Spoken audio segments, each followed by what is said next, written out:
Number one అంటారు. అసలైన number one Guru Kashi university.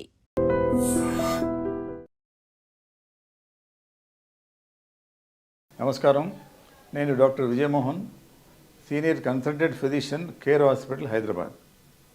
ఈరోజు మనము డయాబెటీస్ గురించి కొన్ని విషయాలు తెలుసుకుందాం. డయాబెటీస్ మీకు అందరికీ తెలిసినట్టుగా పాత జబ్బు, షుగర్ వ్యాధి. 7-8 థౌజండ్స్ ఆఫ్ ఇయర్స్ నుంచి మనకు డయాబెటీస్ అన్నది తెలుసు. కానీ ఇప్పటికి కూడా దాన్ని ఎట్లా కంట్రోల్ చేయాలి, ఎట్లా క్యూర్ చేయాలి, ఎట్లా దాన్ని రివర్స్ చేయొచ్చా, కంప్లీట్ క్యూరబుల్లా కాదా అన్నది ఈ ప్రశ్నలకు మనకు సమాధానం లేదు. కానీ ఎన్నో రకాల మందులు ఉన్నాయి. దానికి ఫలానా కారణం అని తెలియదు కాబట్టి మల్టీఫ్యాక్టోరియల్ డిసీజ్ అని చెప్పి డిఫరెంట్ డ్రగ్స్ గ్రూప్ దాదాపు ఒక 50-60 టైప్స్ ఆఫ్ మెడిసిన్స్ ఉన్నాయి, టాబ్లెట్స్, ఇంజెక్షన్స్ డయాబెటీస్కి. అయినా డయాబెటీస్ ఎందుకు అంత ముఖ్యం అంటే, ఈ హై షుగర్ డయాబెటీస్ ఉన్న వాళ్ళకి టార్గెట్ ఆర్గన్ డ్యామేజ్ అని ఉంటుంది. అంటే ఒక 5 to 10 ఇయర్స్ డయాబెటీస్ ఉంటే వాళ్ళకి బ్రెయిన్ ఎఫెక్ట్ కావచ్చు, కళ్ళు ఎఫెక్ట్ కావచ్చు, హార్ట్, కిడ్నీ, నరాలు ఇలాంటి టార్గెట్ ఆర్గన్స్తో వాళ్ళు బాధపడే అవకాశం ఉంటుంది. కాబట్టి ఈ షుగర్ ఇంతవరకు ఎన్ని సైంటిస్టులు రీసెర్చ్ చేసినా కూడా ఈ ఒక్క మందు తీసుకుంటే పోతుంది షుగర్ మళ్ళీ రాదు అని ఉండదు. కాబట్టి ఇండివిజువల్గా ఈ పేషెంట్కి ఈ మందుతో తగ్గుతుంది, ఈ పేషెంట్కి ఈ మందు తగ్గుతుంది అని మేము డిసైడ్ చేస్తాం కొన్ని పరీక్షలు చేసి. సో అయితే ఇప్పుడు ఈ కాలంలో ఏమంటున్నారంటే, కొంతమంది రీసెర్చర్స్ దాన్ని రివర్స్ చేసేస్తాము, రివర్సల్ ఆఫ్ డయాబెటీస్, దాన్ని మొత్తం క్యూర్ చేస్తాము, దాని తర్వాత మీరు ఇంకా మందులు వాడాల్సిన అవసరం లేదు అని అంటున్నారు. కానీ రెమిషన్ పాసిబుల్. రెమిషన్ అంటే తగ్గడం పాసిబులే, క్యూర్ పాసిబుల్. దాని రెమిషన్కి క్యూర్కి చాలా తేడా ఉంది. సో ఈ క్యూర్ పాసిబులా కాదా అన్న దాంట్లో రీసెర్చ్ చేస్తే ఇప్పుడు లాస్ట్ 3-4 ఇయర్స్ నుంచి yes it is possible, cure is possible, reversal is possible అని కొన్ని శాస్త్రజ్ఞులు చెప్తున్నారు. కానీ అది మనకు పూర్తి అవగాహన వచ్చి మనకు అర్థమయ్యే దానికి ఇంకా ఒక 5 to 10 ఇయర్స్ పట్టవచ్చు. అయితే ఈ షుగర్ కూడా మనం తీసుకునే ఆహారం పైన ఉంటుంది. మనం తీసుకునే ఆహారం మెయిన్లీ ఇఫ్ మన డైట్లో, మన ఫ్యామిలీ హిస్టరీలో, తర్వాత మన డైట్లో, మన ఆహారంలో కనుక షుగర్ సంబంధించింది కార్బోహైడ్రేట్స్, గ్లూకోజ్ ఎక్కువ ఉంటే మనకు షుగర్ వ్యాధి కూడా వచ్చే అవకాశం ఉంటుంది. కాబట్టి ఫ్యామిలీలో ఎవరికైతే షుగర్ ఉందో, పేరెంట్స్కి కానీ గ్రాండ్ పేరెంట్స్ కానీ షుగర్ ఉందో, వాళ్ళు షుగర్ రాకున్నా కూడా కొంచెం రెగ్యులర్ ఎక్సర్సైజ్, తర్వాత అవాయిడింగ్ కార్బోహైడ్రేట్స్ ఇవన్నీ చేస్తే షుగర్ రాకుండా ఉంటుంది. ఇది ఎందుకంటే ఈ షుగర్ అనేది ఒక 10-15 వేల సంవత్సరాల కింద లేదు. మనం భూమి పుట్టి 4.5 బిలియన్ ఇయర్స్ అయింది. అయినా షుగర్ వచ్చి ఒక 10,000 ఇయర్స్ అయింది. ఎందుకు అంటే అప్పుడు ఒక 10-15,000 ఇయర్స్ కంటే ముందు షుగర్ అనేది లేదు. మనుషులు షుగర్ తినేది కాదు. ఫస్ట్ రైస్ కూడా అప్పుడు లేదు. రైస్ వచ్చి 10-12 వేల సంవత్సరాలు అయింది. షుగర్ వచ్చి 8-10 వేల సంవత్సరాలు అయింది. ఇవి రెండు వచ్చిన తర్వాతనే షుగర్ పెరిగింది అని కొంతమంది సైంటిస్టులు అంటారు. కాబట్టి ఈ రెండుని మనం కొంచెం కంట్రోల్గా ఉంచుకుంటే షుగర్ సంబంధించిన కాంప్లికేషన్స్ రాకుండా ఉంటాయి. మీ షుగర్ కంట్రోల్, కొంతమంది మంచి మందులు వాడినా కూడా కంట్రోల్ లేదంటారు. అంటే వాళ్లకు ఆ మందులు పనిచేయకుంటే వేరే మందులు, నేను అన్నట్టుగా ఎన్నో రకాల మందులు ఉన్నాయి. ఇన్సులిన్ ఇంజెక్షన్స్ కూడా ఉంది. ఈ రోజుల్లో ఈ insulin weekly 1 insulin injection, weekly 1 tablet అని కూడా కొత్తగా వచ్చినాయి. అది కూడా ప్రయోగాల్లో తెలిసిందంటే అది కూడా బాగానే పనిచేస్తున్నది. ఈ ఈ యాంటీ డయాబెటిక్ డ్రగ్స్ను జెనెటికల్లీ మాడిఫై చేస్తారన్నమాట. జెనెటికల్లీ మాడిఫై చేసి దాని స్ట్రక్చర్స్ను మార్పు చేసి ఎక్కువ రోజులు పనిచేసేట్టుగా చేస్తారు. దాని హాఫ్ లైఫ్ అంటాం మేము. సాధారణంగా టాబ్లెట్ ఒక రోజు, సగం రోజు పనిచేస్తుంది. ఇప్పుడు వీళ్ళు మనం మార్పులు చేసిన కొత్త డయాబెటిక్ మందులు ఏమైతే ఉన్నాయో అది వారానికి ఒక టాబ్లెట్. ఎంత సులువుగా ఉంటుంది చూడండి. కొంతమంది రెగ్యులర్గా తీసుకోరు, మర్చిపోతారు. దాంతో షుగర్ కంట్రోల్, అది పెద్ద ప్రాబ్లం మన దగ్గర. అథెరెన్స్ అంటే మందులు మీరు రోజు 2 సార్లు 3 సార్లు తీసుకోవాలి అంటే ఒకసారి తీసుకోరు, ఒకసారి మర్చిపోతారు. అనే ఇనర్షియా అంటారు, పేషెంట్ ఇనర్షియా. ఇటువంటి వాటికి అన్నిటికీ జవాబు ఏంటంటే వీక్లీ 1 టాబ్లెట్, వీక్లీ 1 ఇంజెక్షన్ అని కూడా వచ్చాయి. అది ఇప్పుడిప్పుడే ప్రాక్టీస్లో ఉంది, బాగా పనిచేస్తుంది కూడా. మీరు కూడా ట్రై చేయొచ్చు. కాబట్టి ఈ డయాబెటీస్ ఒక లైఫ్ స్టైల్ డిసీజ్. నేను ఇంతకుముందు వీడియోలో చెప్పినట్టు లైఫ్ స్టైల్ డిసీజ్. కాబట్టి మీ చేతిలో ఉంది, మీరు తీసుకునే ఆహారం. వాళ్ళు ఏమంటారంటే you are what you eat, you are what you eat, you will be what you eat. అంటే ఫ్యూచర్లో మీకు 5-10 ఇయర్స్ తర్వాత బీపీ, షుగర్, హార్ట్ ప్రాబ్లం రావద్దంటే ఈరోజే మీరు మంచి డైట్ డిసిప్లిన్ అంటారు. డైట్ జంక్ ఫుడ్ తినకుండా మానేసి, తర్వాత ఈ ఫ్యాట్ ఫుడ్ తినకుండా ఉండి, fried food, high cholesterol, high fat, high salt diet, high carbohydrate diets avoid చేస్తే మంచిది. అవాయిడ్ అంటే ఏం చేయాలంటే రైస్ తక్కువ తినండి, పప్పు కూర ఎక్కువ తినండి, మీ ప్లేట్ని తిప్పేసేయండి. సాధారణంగా మన సౌత్ ఇండియాలో అంటే ముందు ఇంత రైస్ పెట్టుకుంటాం, పక్కన పప్పు కూర చట్నీలాగా తింటాం.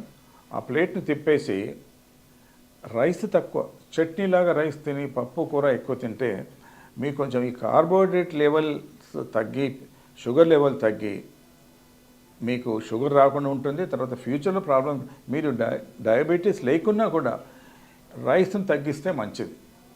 ఎందుకంటే ఈ రైస్ కార్బోహైడ్రేట్సే లోపలికి వెళ్ళి లివర్లో ఫ్యాట్గా మారిపోతుంది. ఫ్యాట్ చాలా చాలా డేంజరస్. ఆ ఫ్యాట్ ఎక్కువ అక్యుములేషన్ అయిందంటే మీ వెయిట్ పెరుగుతుంది, ఫ్యూచర్లో బీపీ వచ్చే అవకాశం ఉంది, ఫ్యూచర్లో షుగర్ వచ్చే అవకాశం ఉంది, ఫ్యూచర్లో హార్ట్ ప్రాబ్లమ్స్ వచ్చే అవకాశాలు ఉన్నాయి. కాబట్టి now everything is boiling down to your diet, మీ ఆహారం.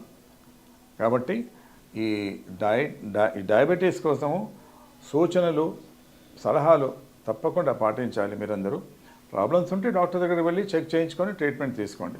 ఎందుకంటే diabetes is a slow killer disease అంటారు.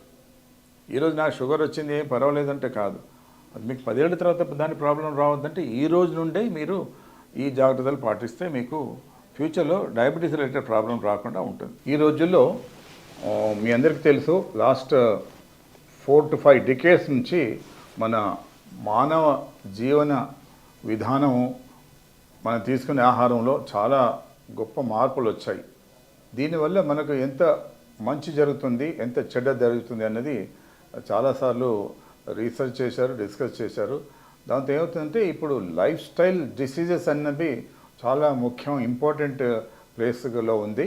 అంత శాస్త్రజ్ఞులు కూడా దీనిపైన చాలా టెస్ట్లు అవి చేస్తున్నారు. మనం ఈ మధ్యలో వింటున్నాము, యంగ్స్టర్స్ కూడా హార్ట్ అటాక్, బీపీ, షుగర్ వస్తుంది. కాబట్టి వీటన్నిటికీ కారణం ఏంటి అని రీసెర్చ్ చేస్తే మానవ జీవన శైలిలో వచ్చిన మార్పులే దీనికి కారణం. అంటే మనం లైఫ్ స్టైల్ డిసీజెస్ అంటాం అన్నమాట, లైఫ్ స్టైల్ రిలేటెడ్ డిసీజ్. ఇవి ఏంటిది? High BP, high sugar, heart problems, brain problems, kidney, ఇవన్నీ ఈ రోజుల్లో తక్కువ వయసు ఉన్నవాళ్ళకి. అంతకుముందు ఈ జబ్బులన్నీ పెద్దవాళ్ళకు వచ్చే జబ్బులు అని అనుకునేవాళ్ళం.